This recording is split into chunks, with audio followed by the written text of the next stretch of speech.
Today discuss about cause of shade variation in yarn package. আজকে আলোচনা করব yarn প্যাকেজে শেড ভেরিয়েশন কি কারণে আসে, সুতার প্যাকেজে শেড ভেরিয়েশন কি কারণে আসে। তো কিছু কারণ আছে, সেটা হচ্ছে যে আপনার ইয়ার্ন টুইস্ট ভেরিয়েশন। যদি সুতার মধ্যে সুতার যদি আপনার টুইস্ট ভেরিয়েশন থাকে, সেক্ষেত্রে আপনার শেড ভেরিয়েশন ইয়ার্ন প্যাকেজে আসতে পারে। এটা মেজর না, এটা হচ্ছে মাইনর। ইয়ার্ন হেয়ারনেস ভেরিয়েশন, এটা হচ্ছে মেজর না, এটা মাইনর। যে সুতার মধ্যে যদি আপনার হেয়ারনেস আসে, হেয়ারনেস বিভিন্ন কারণে আসতে পারে, ঠিক আছে। যদি শর্ট ফাইবার বেশি থাকে কটনের মধ্যে, তারপর হচ্ছে যে আপনার যদি আপনার স্পিনের ভাইব্রেশন থাকে, সেক্ষেত্রে হেয়ারনেস আসতে পারে। হ্যাঁ, যদি আপনার ক্রস রবিং থাকে, সেক্ষেত্রে হেয়ারনেস আসতে পারে। যদি আপনার লাইট ট্রাভেলার ইউজ করা হয়, সেক্ষেত্রে হেয়ারনেস আসতে পারে। যা হোক, এই হেয়ারনেসের কারণে আপনার অনেক সময় কি হয়, ইয়ার্ন প্যাকেজে শেড ভেরিয়েশন চলে আসে।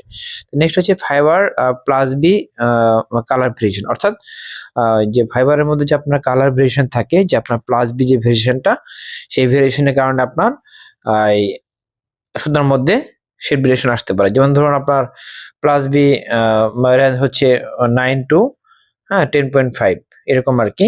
যদি আপনার 8.5 থেকে 8.5 থেকে 10, অর্থাৎ 1.5 এটা হচ্ছে রেঞ্জ, ঠিক আছে। এর মধ্যে থাকতে হবে, তাহলে আপনার আশা করা যায় যে পরবর্তী প্রসেসের জন্য ভালো হবে। অর্থাৎ ইয়ার্ন প্যাকেজে শেড ভেরিয়েশন আসবে না, ঠিক আছে। নেক্সট হচ্ছে fibre mic variation. Fibre mic ভেরিয়েশনটা হচ্ছে যে আপনার ধরুন সাধারণত আমরা ধরে থাকি যে 3.8 থেকে 4.2 এই রেঞ্জটা কিন্তু সবচেয়ে ভালো, ঠিক আছে। তো এটার কম বেশি হতে পারে।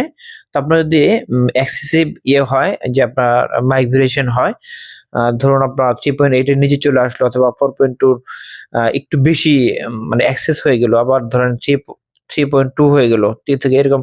যাই হোক, এই যদি আপনার রেঞ্জটা অতিরিক্ত পরিমাণ এটা যদি আপনার কম হয়ে যায়, আবার এদিকে যদি বেশি হয়ে যায়, সেক্ষেত্রে কিন্তু আপনার মাইক ভেরিয়েশনের কারণে আপনার ইয়ার্নের মধ্যে শেড ভেরিয়েশন চলে আসবে, ঠিক আছে।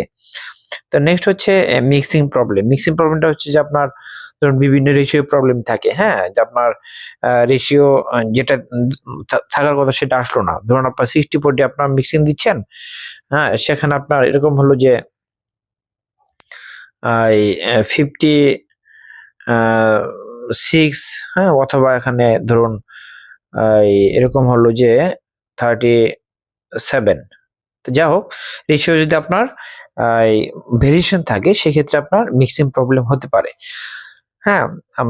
আর হচ্ছে যে আপনার অবশ্যই যখন ম্যানুয়াল মিক্সিং দেওয়া হয়, তখন অবশ্যই ভার্টিক্যালি মিক্সিং দিতে হবে, ঠিক আছে। তো এরপর হচ্ছে count mix and lot mix. তো কাউন্ট মিক্স, লট মিক্স এর কারণে আপনার অনেক সময় শেড ভেরিয়েশন সুতার মধ্যে চলে আসে। ধরুন আপনার এরকম হলো যে 2টা অরিজিন চালাচ্ছেন, কিংবা দুইটার অরিজিন চালাচ্ছেন, লট ভিন্ন, সেক্ষেত্রে আপনার এরকম হলো যে কাউন্ট মিক্স হয়ে গেল, কিংবা ব্যাক সাইডে স্লাইবার মিক্স হয়ে গেল, সেক্ষেত্রে আপনার ইয়ার্নের মধ্যে ইয়ার্ন প্যাকেজে আপনার শেড ভেরিয়েশন চলে আসবে। এই জন্য আমাদের অবশ্যই যারা ফ্লোর লেভেলে কাজ করে, অনেক সময় কি হয় যে অপারেটরদের নেগলিজেন্স থাকে, যার কারণে এই সমস্যাটা ক্রিয়েট হয়। ইয়ার্নের মধ্যে আপনার শেড ভেরিয়েশন চলে আসে। আবার অনেক সময় দেখা যায় অটোকোন আপনার একটা মেশিন আপনার 30 কাউন্ট চালাচ্ছেন, ঠিক আছে, আরেক পাশে আবার সেপারেট দিয়ে আপনার দেখা গেলো যে এখানে হলো